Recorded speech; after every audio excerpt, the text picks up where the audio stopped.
যে খেলে সে খেলা জানে কেমন করে খেলতে হয়, কেমন খেলাকে আনতে হয়। ওই আসিফ মাহমুদ আর কে মাহমুদ আর ওই যে কিটা ও সাতবার বাইটে খাওয়ালে তো তামিমের পায়ের নখের যোগ্য হবি না। তামিম ইকবালকে বিসিবির সভাপতি হিসেবে দেখার স্বপ্ন ছিল অনেকের, তবে তামিম ইকবাল নির্বাচন থেকে সরে যাওয়ায় সেই স্বপ্নটা আর পূরণ হচ্ছে না। তামিমের সরে যাওয়ার পেছনে কারণ কি, সাধারণ মানুষ কি বলছেন, সেটাই জানাবো আমি রাজিবুল ইসলাম। সরে যাবে না, করবেটা কি? সরে যাবে না তা করবেটা কি? তোমার খেলার সাথে কেউ গুটি হবে? তুমি আমাকে যেমন করে খেলতে বলবা আমি তেমন খেলবো, তুমি আমাকে যেমন করে নাচাবা তেমন করে নাচবো। আরে বেটা, খেলোয়াড়ের জাত হয় নাকি? খেলোয়াড় একটা অ্যাম্বাসাডার একটা দেশ। জানে যে খেলে সে খেলা জানে কেমন করে খেলতে হয়, কেমন খেলাকে আনতে হয়। যে তামিম হচ্ছে ফিনিশার, ওপেনার, এরা অলরাউন্ডার, ওরা একটা বাংলাদেশের মানচিত্র। আর এই জঞ্জালগুলো যা আমাদেরকে দেখাচ্ছে, দেখতেছি, মনে তো হয় যে নিজের চামড়া নিজে ছিঁড়ে ফেলি। ওই আসিফ মাহমুদ আর কে মাহমুদ আর ওই যে কিটা ও সাতবার বাইটে খাওয়ালে তো তামিমের পায়ের নখের যোগ্য হবি না।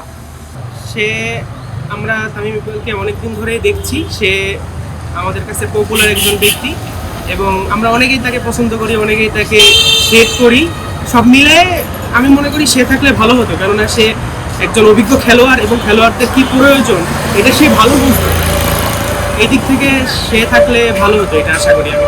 আমার মনে হয় না যে চাপ ছিল, কেননা যতদূর দেখতেছি এখন বর্তমানে সরকারটা নিরপেক্ষভাবেই কাজ করতেছে। সেক্ষেত্রে আমার মনে হয় তার নিজস্ব কোনো সমস্যা থাকতে পারে বা সে রাজনীতি থেকে দূরে থাকতে চাচ্ছে।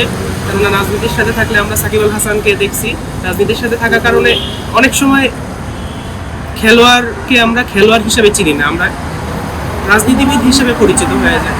সেক্ষেত্রে সে তার যে লেগাসিটা সেটা সে রক্ষা করার জন্য মনে হয় সে সরে দাঁড়িয়েছে। এটা হতে পারে আমার। অবশ্যই সেনাবাহিনী যদি থাকতো, অবশ্যই আমাদের যে ক্রিকেটের মধ্যে অবশ্যই একটা নতুন ধারা ছোঁয়া, একটা উন্নত অবশ্যই হতে পারতো। সে যদি থাকে অবশ্যই বাংলাদেশ দলের জন্য অনেকটা সাপোর্ট হবে, বিভিন্ন দিক দিয়ে বাংলাদেশ টিমকে সহযোগিতা করতে হবে, বিভিন্ন পলিটিক্স থেকে যেগুলো আমাদের পলিটিক্স যে ইস্যুগুলো আছে সেটাগুলো সবগুলো কভারেজ করতে পারবে। অবশ্যই তার মেয়েকে সাপোর্ট করে বেশি নির্বাচনের কারণে পাঠ হয়ে একজন না এবং ভাইয়া পাস করবো আমরা, সে সরিয়ে দাঁড়িয়েছে এগুলা বিভিন্ন কুসংস্কারের জন্য আপনার ভাইয়া সরিয়ে দাঁড়িয়েছে। বাট আমরা চাই ভাইয়া দাঁড়াক, আমরা সবাই সাপোর্ট করি ভাইয়াকে। ক্রিকেটের জন্য সে থাকলে অবশ্যই অনেক উন্নত হতো। এখন আমাদের বর্তমানে যারা বিসিবি নিয়ে পরিচালনা করতেছে ওইরকম এটা ভালো মানের না, কিন্তু যদি তামিম ভাইয়া থাকলেও অবশ্যই ভালো হতো ক্রিকেটের জন্য। ইন্টারন্যাশনাল আমাদের প্লেয়ার যারা আছে আমাদের সবাইকে ভালো ট্রেনিংয়ের জন্য ব্যবস্থা করা হতো, অনেক ফ্যাসিলিটি থাকতো তামিম ভাই যদি ভালো থাকতো। ভাইকে অনেক মিস করবো, ভাইয়া যদি থাকতো অবশ্যই আমরা আমাদের সবাই দোয়া প্রার্থী যে তামিম ভাই আমাদেরকে চাই বিসিবি নির্বাচনে ভাই একজন প্রার্থী হবে এবং যে ভাই জয়ী হবে, আমরা সবাই চাই ভাইয়া। সভাপতি পরিচালক পদে যদি উনি না সরে দাঁড়াতেন তাহলে অবশ্যই বাংলাদেশের ক্রিকেটের জন্য ভালো হতো, এটা আমরা মনে করি।